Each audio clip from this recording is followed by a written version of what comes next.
Hi, wonderful people. Welcome back to Kweshunga. Oh my God. We took a small break to just take some water, breathe, and yeah, get back because Kamara was killing us with wisdom. So here we are yet again. Kamara, you threw around some word Mbulag and then you threw another one and said lead. Now we are leading and not lagging. People are wondering what are those things that man is talking about. So what do you mean? Okay, let me start with lead measures. Lead measures are the ones which lead you. So you do something because of. So for example, if you have a target of, say, 3 billion shillings as annual sales, the steps that you take are leading you to the 3 billion. So the measures that you put in place are to get to the target. A pre-meditated target. So those are lead measures. What measures will lead you there? The lag measures are, look, we are here. How did we get here? We thought we were going to make 3 billion. We thought we were going to make 3 billion. Now we have 300K. Let's look behind. Then we realize, oh, guys, we are sleeping on the job. Okay. So next time they don't sleep on the job. Oh, hey, we did this here. So the measures that you do looking back to why you're where you are, those are the lag measures. And like I was saying, in many cases, you find yourself up the wrong mountain. And then you go back to trace the path that got you there. Whereas it's better for you to say, that's the mountain we want to conquer. And then you use the lead measures to get there. Interesting, interesting. Again, I know most of you were just quiet and quietly dying in ignorance, but you can thank me for highlighting these things. Let's talk about conflict, Kamara. You and I can fight. Anyway, we are not talking about my fights, me and you. Let's talk about conflict in the institution. As a leader, as a good leader, how do you manage conflict in the institution, within the institution? I don't think conflict should be managed. I think conflict should be allowed to play out and guided in order to be healthy conflict. Say a bit more. Yeah. So for any organization to grow, there are stages. First, you form. So you bring in people of different temperaments, different characters, different skills, different what. So you form a team. Now, when all those people come together, as a leader, it is incumbent on you to begin to guide them so that you can create some norms or culture. Okay? Culture on how you fight, how you don't fight, what conversations to avoid and what conversations to have, basically. Because when there's more than one person, there's always going to be someone giving and someone taking. So as an organization, you will form, so you come together. When you come together, there's going to be conflict. Out of that conflict is where you get the storm. So you're storming. When you finish storming, then you norm, because now people have, their edges have kind of smoothened out and people know how to, yeah? So now you norm into something. Now, how well that norming happens is what informs the performance. So you begin to perform.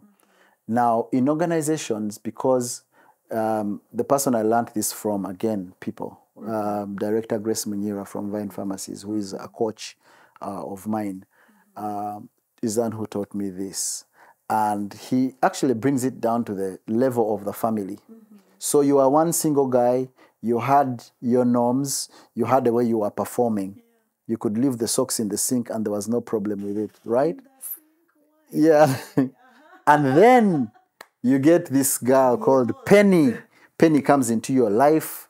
She wants colorful things. She wants chairs a certain way. Then at that point, you begin to storm, okay? Then you agree, and then as a nice young man, you agree to put the socks where they should be. So you form norms where you know that when you put the shoes in the right place and the socks in the right place, it's peaceful, it's cool, and then you begin to run a certain course. So you begin to perform and move at a certain speed. And lo and behold, because you're so in love and you're performing, then she gets pregnant. Then you go back to the storming phase, where she's puking in the morning, she has mood swings, she doesn't like your perfume. No, you're storming again. Now you're storming again. Then you created it. Then a baby comes. Oh, then you go back to storming. Then you know. Then you perform. When you have it, then you need to hire a maid. Oh, then you come back.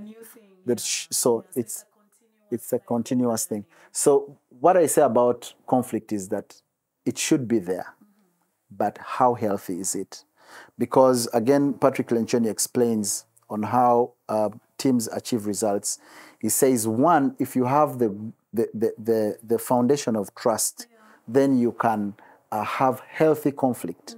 And it's until you've broken through healthy conflict that you begin to commit to certain results. Yeah. So the point, that's why the storming is actually after forming. So when you bring in a team of people that you trust, the first thing that is going to be tested is through conflict. You're going to test your values as a business. You're going to test your values as individuals. You're going to test so many things. So the storming is absolutely critical to get you to the stage of performing. So I don't think conflict, any business where there's no conflict, it's because they're not growing. Because growth is what happens. I mean, every time you add a new member, you need to go back to this pace of conflict. Or maybe people are bottling the conflict within, and it's just a matter of time when it will be out there for you to see. Yeah, so conflict is it should be healthy. That's all I can say. You guide conflict to healthy conflict.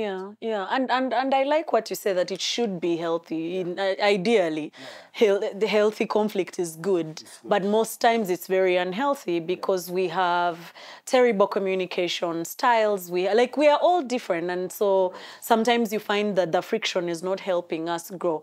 I want to talk about just a little bit about you spreading out into these other countries. I'm insisting on talking about that because I know that there's someone out there who has been sitting on this idea and saying, I want to first hit this revenue to go out there, or I must be a certain way to spread out. What made you spread out? Wow. What made us, like I said, many things have been accidental. They've been accidental. Yeah, it happens. But again, let's not confuse growth and expansion. These are two different. Yeah. So you might be expanding, but you're not growing. Yeah. And you might be growing, and it's impossible for you to expand. So the two should be looked at as independent ideas. I think the different outposts, if I may call them that, the different business units, Uganda, Rwanda, and now Ghana, because of the laws of the lands within which they operate, because of the norms and the people who work in them, they have been, I must say, somewhat semi-autonomous. And it's, like I said, it's until we got in the partner from Ghana that we're now really re-evaluating how to structure the business right. Because this is someone who is in more than 25 markets in Africa. And we have a lot to learn from him. We've been somewhat of an operations-based business, and now we're trying to see how to turn the growth, how to link the growth to the expansion. And that takes several steps, and I must say we're at the beginning of those steps. So I'm not qualified to educate anyone about expansion. No, yeah, but what you say is also right, that you have to know your environment, because what works in Uganda will not work in Ghana, and sometimes maybe it will, but it's not at the same level. So also knowing that and partnering with people who already know the landscape, who know what's going on, that's really key. Let's get a little personal, because for me, where I come from, the personal is deeply political. And so things that happen to your heart, to your person, to your being, affect how you show up publicly in the spaces where you're leading. I know that you've been married to this beautiful woman for a very long time, and so I'm going to ask if there are any things that you have learned from your marriage that you're applying in your leading of these businesses. Wow. Recently, a couple of weeks ago, I think maybe actually last month. Yeah. No. Our anniversary was this week actually, last week. But um, was this month, earlier this month, when we were in Ghana for a couple of weeks working on a project, and we happened to visit an old gentleman who runs an orphanage. So we did this outreach to this gentleman who runs an orphanage. And, we had the stories, they were very touching, and we insisted on meeting the old guy who is running it. He's 90 years, but he walks and runs unaided. And, we put the question to him, how are you able to do it all these years? Because he runs it with a wife who is in her 90s as well. They are only funded by Good Samaritans. And the thing he said stuck with me. He said tolerance and patience is what has gotten him to where he is with his wife and with the business that he does. And thinking about it, I think for marriage there has to be a very, very high threshold for tolerance, because it's a different kind of relationship. And I think one needs to bring that into business as well. But we know that business is about, there's an element of timing, whereas marriage is till death do you part. Business, there's an aspect of timing. When you miss an opportunity, you've missed the opportunity. Exactly. So you need to understand the moment that you're in and what decisions need to be made. And because I'll tell you, I have been too slow to make certain decisions or too quick to make some decisions. And that also can affect the balance, yes. So in marriage, there's also when you're too slow to apologize or you're too quick to apologize and never get to the bottom of the matter and understand. So there are so many learnings, that you can pick from that. But one of the things that I would say the two work hand in hand is when your chips are down at home, it's very impossible. It's very difficult for you to win at work. You might be winning at work, but it's a bit hollow. When you come home, when you come home and, because you're out there, the world is throwing punches at you. Exactly. You need to come home and find that place of zen when there's peace. And I think that's why the Bible says that it's better to dwell on the rooftop, than to live in a house with a nagging wife. Yeah, it's so true that many people would be a lot better at business if they were winning. Exactly, at home. So I kudos to my wife. She's put up with so much for us to be where we are. Yeah. And I give her all credit for that. Yeah. It's important. Peace is important. I like to say that I have spaces that I guard jealously, not because they are beautiful spaces or whatever, but because when I walk into those spaces, I'm not arguing with anyone, I'm not shouting, I'm not being asked any questions. It's my place to just decongest so that I can go out there and be this person that I am to everybody else. And so I guard those spaces really well. For some people, it's their partners. For some people, it's their children. For some people, it's just a little space in the corner of the house. For some people, it's a book. And so it's important for us as leaders also to find those spaces that we find our zen moments. Yeah. Now, Kamara, you started off this conversation talking about people, and one of the conversations we had in the first episodes of this Dear CEO series, Jackie Asimwe talked about finding the right support system to help keep you grounded as you lead, because everyone out there sees you and they think you have all your together. Yeah, actually today I read something saying I don't have my ducks in a row. I don't even know where the row is. I'm not even sure where the ducks are. So I don't even know. I'm not sure. I'm not sure how to put them in a row. So Who is Kamara's support system? And maybe that's not even the question. Do you have a support system? Do you have a support system beyond your wife that you have mentioned several times?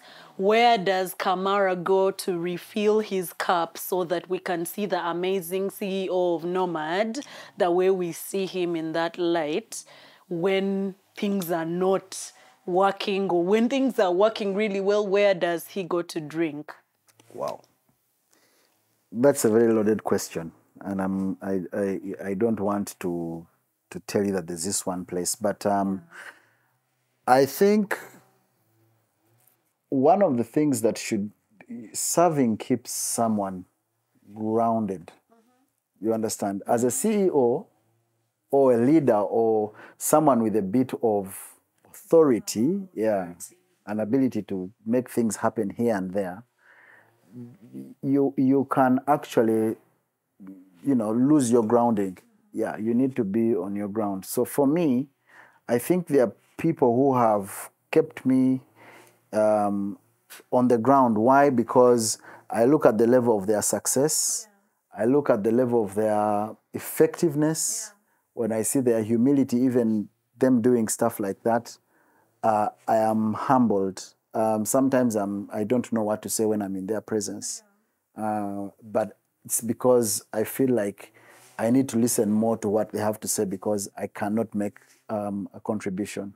One of those people is Apostle Moses Mukisa, who's really challenged me, and recently I accepted, and yeah. I resisted for some time, so now I lead a location. So I lead the church location in Chengera, and when you're starting, yeah. So when you're running a small church with people who hardly speak English, yesterday, I preached my first Luganda sermon. It's very humbling. It's very humbling when you listen to the stories of transformation in people's lives, and those things keep you grounded. That's it. So kudos to Apostle. Thanks for the opportunity, and it's been a learning curve. My wife has done an amazing job because I had to travel in between. We launched the church, and after the launch Sunday, I had 2.5 weeks, yes, away, and then I came back and it was still all together. So that's amazing, and leading together with Pastor Sarah, who is calm and steady. Yeah, so those are people who keep me grounded. There's a gentleman, the one I keep referring to in Ghana. He's a gentleman called Andrew Techi Apia Kwame. He's yeah. We had a conversation about 2 weeks ago, and I was telling him that he might be a friend and a business colleague, and I don't want him to mistake it that that's all I see in him. He's someone I look up to, and so if you ever get to watch this, I'll make sure you watch it somehow. I appreciate you, Chairman. He's the chairman. So there's many other people. Oh my God, I hope I don't forget any. No, you don't even have to get into names. It's just, because you've mentioned church, you've mentioned family, and then outside Okay, church. you've saved me. But there's another lady. If I don't say her name, she's going to roast me. She's called Anika Henworth Rockstein. Yes. AHR, the supreme leader. She's CEO Nomad Ghana, and together we've done some amazing stuff. She's helped us win some awards. She's an amazing woman. She's the supreme leader. You and her would get along. By the way, I need to hook the two of you up together. So I mean, now that name is said, I won't die. Yes, but she's also done something without knowing, is for me to see how important it is to be absolutely clear. You know, in this part of the world, sometimes we leave a lot unsaid. Yeah, no. Yes, you leave a lot, and you say and leave certain gaps, and allow people to read in between the lines. I think she's the kind of person who she has the tact too, but she also has the ability to enable you see that yeah. So I've kind of gleaned a lot from her, especially on how she manages and how she leads, how she yeah. I mean, I think we have interesting cultures and listening to her story where she's been. I mean, this is a lady who has been a wartime reporter who's been abducted several times, who's, you should meet her. Maybe you'll get her on this chair. So Anika, I'll hook you up with Penny so you can talk about this CEO thing, and maybe I think young ladies who are into leadership could learn a thing or two from her. Speaking of young ladies, older people you mentioned are either in your age group or older than you. I want to hear, just as we even almost close this conversation, which young people are you? Because you're drinking from either people in your age group or people older than you. Which young people are you specifically, not even by name, but are there young people you're depositing into, or are there young people you're learning from? Because that's also how mentorship works. You lead up and you lead down, and they are leading you and you're leading across. So which are there young people that are in that line with you saying, yeah, Nomad is teaching me these things, and maybe we will be the creators of the next Nomad in 5-10 years from now? Without giving excuses, I think the younger generation need to wake up and smell the coffee. Gen Z. They need to smell, and I'm not. They need to. What am I saying? Let us Okay. Let me put it this way. They don't want to learn from Ariho because my accent does not have a Western twirl to it. They are more consumed by the people who are prim and proper on TV. And they don't know that the real mentoring happens when they see the mess that I make and how I come out of it.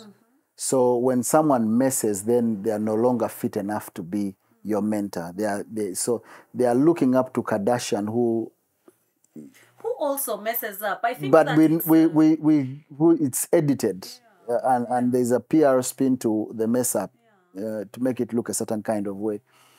I have created spaces for younger men to start with, younger creatives, but I don't want to create the space and then chase after them, because there's someone I'm chasing after. If it's for them to smell the coffee and say, this guy has something, maybe it's because I don't have something that they don't come chasing after it. And that should keep me humble, because leadership is influence. If I haven't influenced someone enough for them to chase after me and adjust their life to my life to try and learn from me, I am still at the bottom of the rank. And maybe I can't put down... But you see, the thing is that we can explain it away, but it is plain and simple.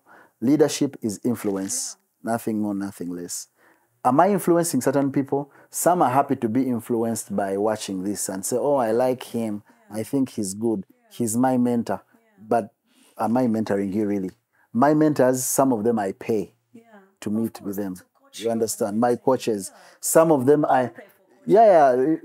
some of them, if they say, come and be here, I will invest in a ticket to be there. Exactly.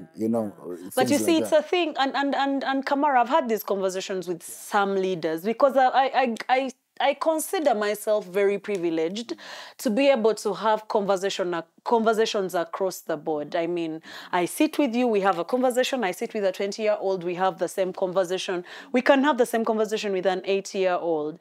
And one of the things that I have found also is that we have lost grace for the younger generation, because we have dismissed the Gen Z and said they are that thing, right? they are entitled, they're whatever, and so we have left them. But we also need to understand that we have grown up in the cancel culture. We didn't grow up in the reconciliation culture that you grew up in, right? And our great-grandparents grew up in. And even I today struggle that you're giving a staff member feedback, but you have to be on eggshells because, oh my God, I might hurt their feelings or I might... There's a thin line. And so I feel like, I guess my call to even you and every other leader out there is to be a little more gracious and to understand that this generation is actually not going to chase us to mentor them. They are not going to do it. We did it because we understood the value of chasing those mentorships, and they've brought us to where we are. Maybe that's not their style. So how do we meet them in the middle? I guess that's a question. That's a question for another day. But what I'll say is this: that yes, there's a place of grace, and even as we let me put it this way: the reason they don't maybe chase after is because they feel like they are on the same level. And I listened to a teaching where this kind of struck me, that human beings, and men generally, they will honor and chase after someone who is ahead of them. They are willing to stop and pull someone who is below them. But they loathe and hate someone who tries to be equal to them. You understand? Because that's how people are generally wired, that the moment people are within the same bracket, there's a bit of competition that begins to happen. Yeah. And that's why I think in organizations, there must be a structure for people to know who is reporting to who. Yeah. Because when I walk in and I feel like I'm at the same level with you, blah, blah, blah, blah.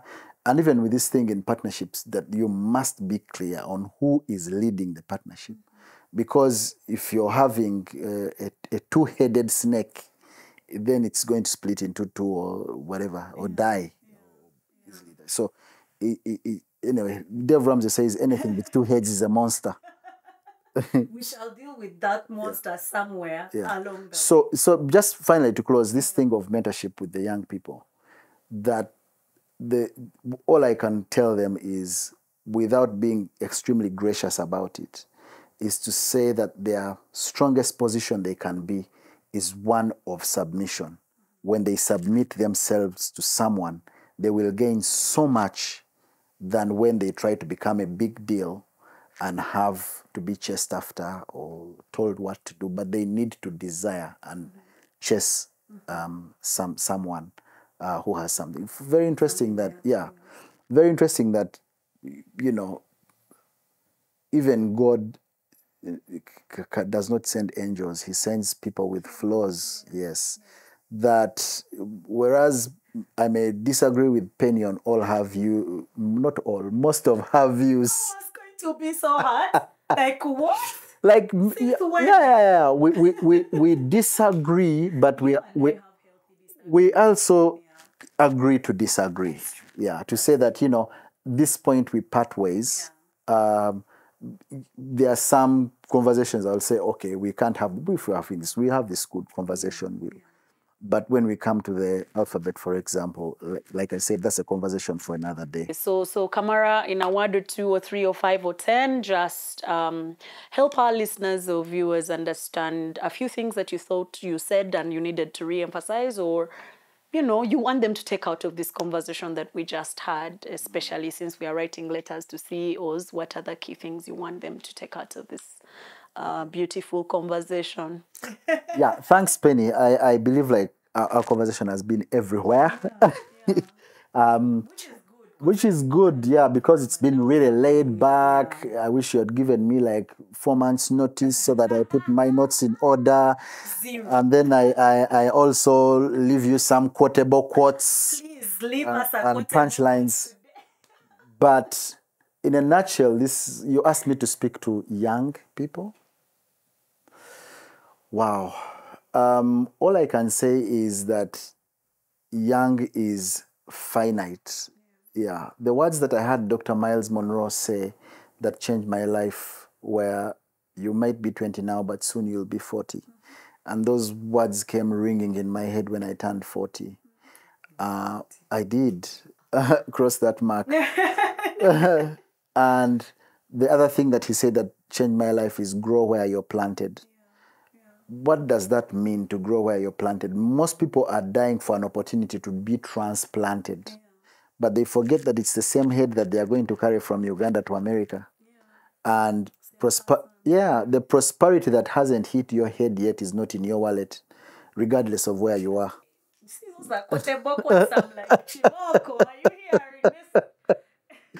Yeah. That's the fact that you cannot chase prosperity for your wallet before you have prosperity between your ears, regardless of where you carry the oblongata. You'll remain at the same level. Most times, someone recently called me and said, would you advise someone to go to the UK for Cheo? And it's the same thing I told them. I said, yeah, they'll make more money, but they'll have higher costs. So it evens out. Exactly.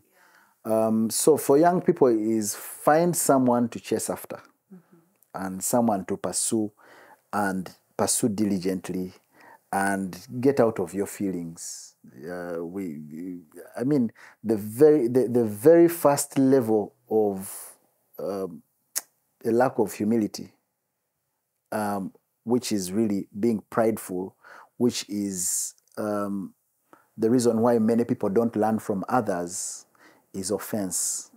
When every time you feel like you're offended, guess what just got struck? Your pride. Every time you take offense at something, it's because someone said something and you're feeling like either they are beneath you to say it or they are feeling like they're too above you. So just get out of the space of offense and choose to follow. And people will chat away for you that you could never lead. I mean, I'll give you an example.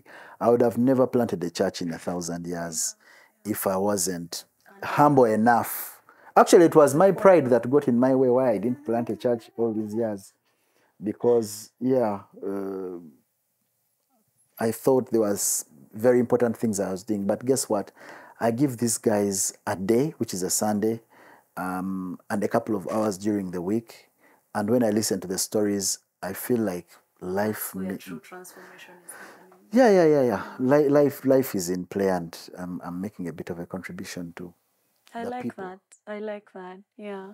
No, thank you very much, Kamara. I know that you and I can talk forever. Like, we would need more than an episode to go through the different conversations that we go through. But for me, my biggest takeout of my conversation with you today is a deeper conversation around people. And I know that you mentioned so many people by name and by institution as you went through this conversation. So my takeout and my humble request for everybody that's out there and has tuned into this conversation is a call to honor.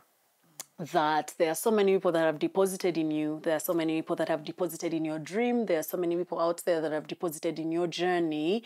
And I guess it's time to honor them. So whatever honor looks like for you, whatever honor feels like and sounds like for you, pick up that phone, call somebody, say thank you for depositing in my journey. Thank you for pulling me up. Thank you for walking alongside me. Thank you for pushing me. And so honor.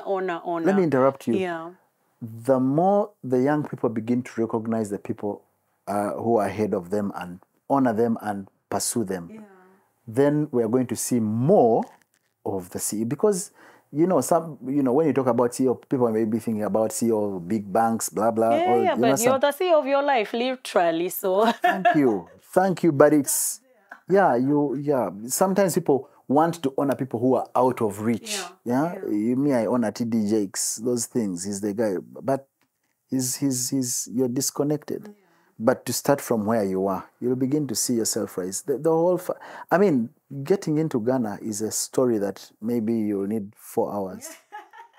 We shall get into it. People, go out there and honor your mentors, mentors, coaches, everyone that has deposited on your journey, in your life, in your world. Just honor them. And thank you so much for questioning with us. Till next time.